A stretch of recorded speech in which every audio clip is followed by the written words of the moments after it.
Ringu and how breaking a pact with the audience made it one of the scariest movies ever. Editors note the opinions in this article are the authors, as published by our content partner, and do not represent the views of MSN or Microsoft. Ringu is a terrifying J-horror classic, and it achieved this by subverting an unwritten rule.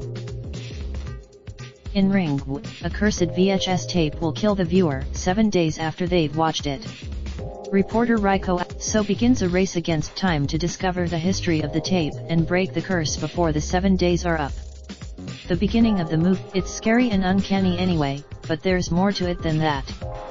Modern audiences, this can be a bit of a problem for things that actually are real. Go to a lecture, I love horror films, and sometimes people who love horror films are accused of having a certain bloodlust, of liking horrible things.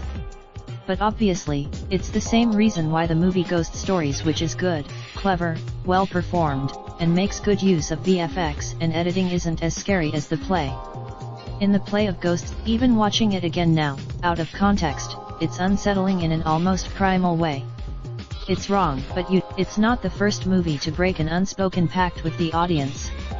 Psycho did it, but none of them broke a pact as succinctly and brutally as Ringu, pushing the breach beyond the narrative and into the practical, technical, and physical.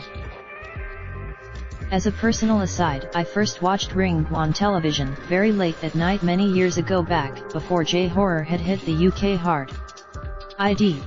More than 20 years after its release, and Ringu still holds up as one of the scariest movies of all time. So scary. Raindrop, drop top, top smoking, no cooking the hot pot. Fucking on your bitch, yeah, that. Looking up, open the park pot.